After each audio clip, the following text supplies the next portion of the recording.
नमस्कार। DD news के इस विशेष बुलेटिन में आप सभी का स्वागत है। मैं हूं आपके साथ भावना नैयर और मेरे साथ है मेरी सहयोगी मनीषा, जो अब तक सांकेतिक भाषा में खबरें प्रस्तुत करेंगी। शुरुआत करते हैं सुबह की सुर्खियों के साथ। राष्ट्र के नाम संदेश में प्रधानमंत्री ने भारतीय सेना के शौर्य और पराक्रम को किया सल्यूट। कहा, पाकिस्तान से सिर्फ आतंकवाद और पीओके पर होगी पार। आतंकवाद के खिलाफ चलती रहेगी भारत की लड़ाई।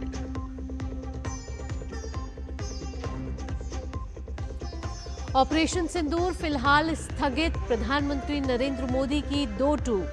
भारत पर आतंकी हमला हुआ तो देंगे मुंह तोड़ जवाब। न्यूक्लियर ब्लैकमेल बर्दाश्त नहीं करेगा भारत।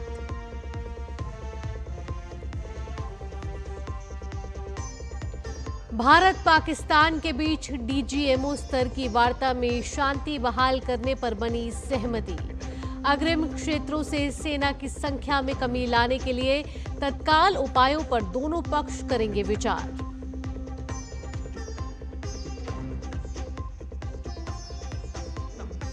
अंतर्राष्ट्रीय खबरों में अमेरिका चीन में टैरिफ वॉर रुकने से वैश्विक शेयर बाजार में तेजी, लेकिन अनिश्चितता बरकरार।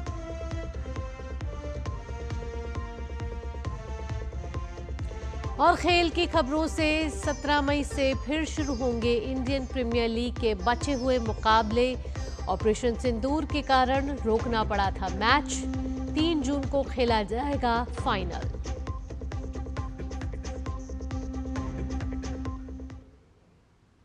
अब खबरें विस्तार से। प्रधानमंत्री नरेंद्र मोदी ने कहा है कि ऑपरेशन सिंदूर के तहत भारत का सैन्य ऑपरेशन अभी सिर्फ स्थगित किया गया है। कल रात 8 बजे प्रधानमंत्री ने राष्ट्र के नाम अपने संबोधन में पाकिस्तान को साफ साफ कह दिया कि आने वाले दिनों में पाकिस्तान के हर कदम को इस कसौटी पर मापा जाएगा कि वो क्या रवैया अपनाता है। ऑपरेशन सिंदूर के बाद पहली बार प्रधानमंत्री नरेंद्र मोदी ने अपनी प्रतिक्रिया दी और कहा कि हमारे वीर सैनिकों ने ऑपरेशन सिंदूर के लक्ष्यों को हासिल करने के लिए असीम शौर्य का प्रदर्शन किया है। प्रधानमंत्री ने कहा कि ये युग युद्ध का नहीं है, लेकिन ये युग आतंकवाद का भी नहीं है। पीएम ने कहा कि आतंकवाद के खिलाफ जीरो टॉलरेंस एक बेहतर दुनिया की गारंटी है। पीएम ने साफ कहा कि पाकिस्तानी फौज, पाकिस्तान की सरकार जिस तरह से आतंकवाद को खाद पानी दे रहे हैं, वो एक दिन पाकिस्तान को ही समाप्त कर देगा।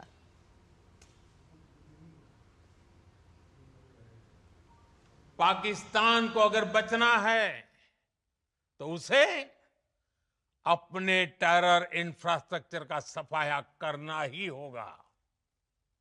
इसके अलावा शांति का कोई रास्ता नहीं है। भारत का मत एकदम स्पष्ट है।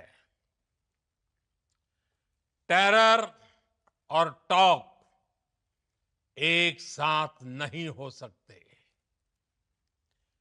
टेरर और ट्रेड एक साथ नहीं चल सकते और पानी और खून भी एक साथ नहीं बह सकता। मैं आज विश्व समुदाय को भी कहूंगा, हमारी घोषित नीति रही है, अगर पाकिस्तान से बात होगी तो टेररिज्म पर ही होगी। अगर पाकिस्तान से बात होगी तो पाक ऑक्युपाइड कश्मीर पीओके उस पर ही होगी। पीएम मोदी ने देश के नाम संबोधन में सरकार की आगे की नीति साफ कर दी और कहा कि टेरर और टॉक एक साथ नहीं हो सकते, टेरर और ट्रेड एक साथ नहीं चल सकते और पानी और खून भी एक साथ नहीं बह सकता। पीएम ने कहा कि अगर पाकिस्तान से बात होगी तो टेररिज्म पर होगी, पाकिस्तान से बात होगी तो पीओके पर होगी। उन्होंने आगे कहा कि भारत न्यूक्लियर ब्लैकमेल को बर्दाश्त नहीं करेगा। पीएम ने साथ ही कहा कि आतंकवादियों ने सपने में भी नहीं सोचा था कि भारत इतना बड़ा फैसला ले सकता है, लेकिन जब देश एकजुट होता है, नेशन फर्स्ट की भावना से भरा होता है, तो फौलादी फैसले लिए जाते हैं। प्रधानमंत्री नरेंद्र मोदी ने अपने संबोधन में ये भी कहा कि इस सैन्य ऑपरेशन के लिए भारतीय सेना को पूरी छूट दी गई थी।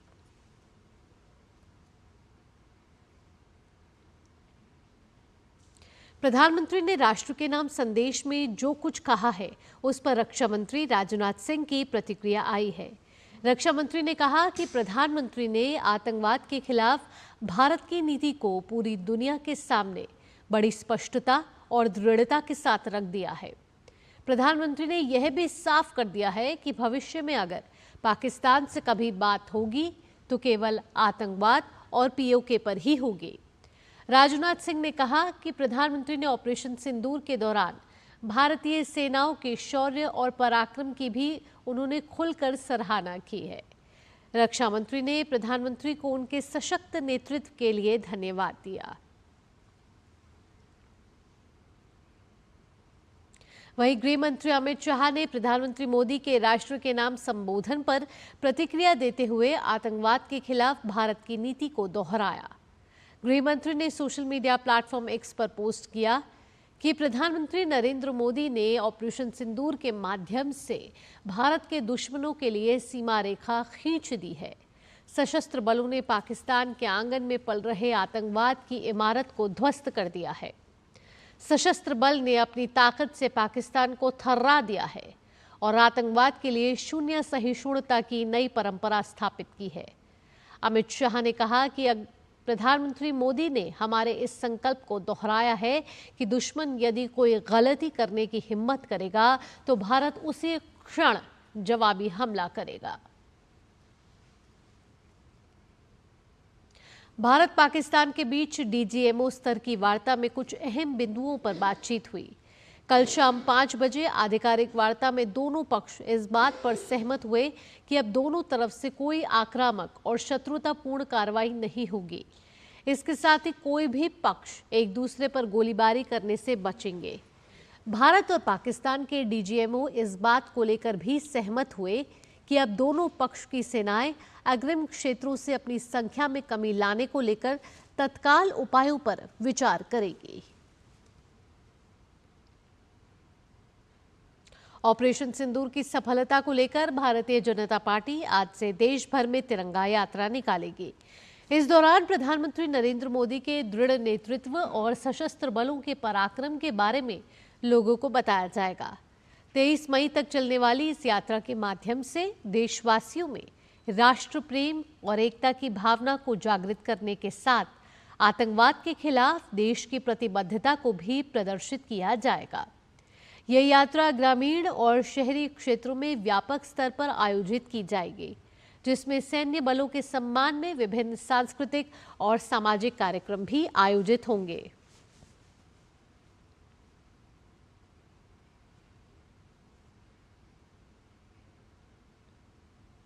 अगली खबर का रुख करेंगे और आपको बता दें कि जिस तरीके से अमेरिका और चीन के बीच 90 दिन के लिए टैरिफ में कटौती के समझौते से वैश्विक व्यापार युद्ध में राहत की उम्मीद जागी है। अमेरिका में वॉल स्ट्रीट के तीनों प्रमुख सूचकांकों में जबरदस्त तेजी देखी गई। S&P 500 में 184.28 अंकों की तेजी आई है और यह 5,844.19 पर बंद हुआ है, जो मार्च की शुरुआत के बाद से सबसे ऊंचा स्तर है।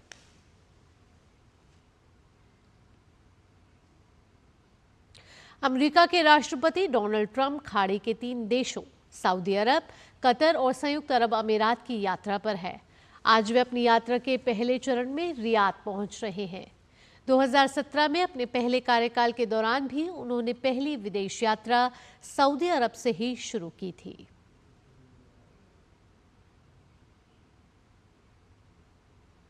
नेपाल में सोमवार को बुद्ध जयंती मनाई गई। इस अवसर पर काठमांडू के विभिन्न इलाकों में लोगों ने प्रभात फेरी निकाली। नेपाल के राष्ट्रपति रामचंद्र पौडेल और उनकी पत्नी सबिता पौडेल ने लखांग मठ में भगवान बुद्ध की पूजा और बुद्ध मठ की परिक्रमा की और अस्थि धातु नामक अमूल्य अवशेषों के दर्शन किए। वहीं हिंदू और बौद्ध दोनों धर्म के लोगों ने काठमांडू में बौद्ध स्तूप, नमो बुद्ध और लुम्बिनी के मायादेवी मंदिर में दर्शन किए।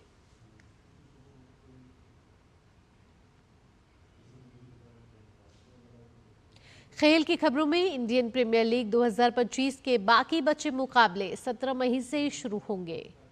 इंडियन प्रीमियर लीग को भारत पाकिस्तान के बीच चल रहे तनाव के कारण 9 मई को एक हफ्ते के लिए स्थगित कर दिया गया था। बाकी बचा टूर्नामेंट 6 आयोजन स्थलों पर खेला जाएगा।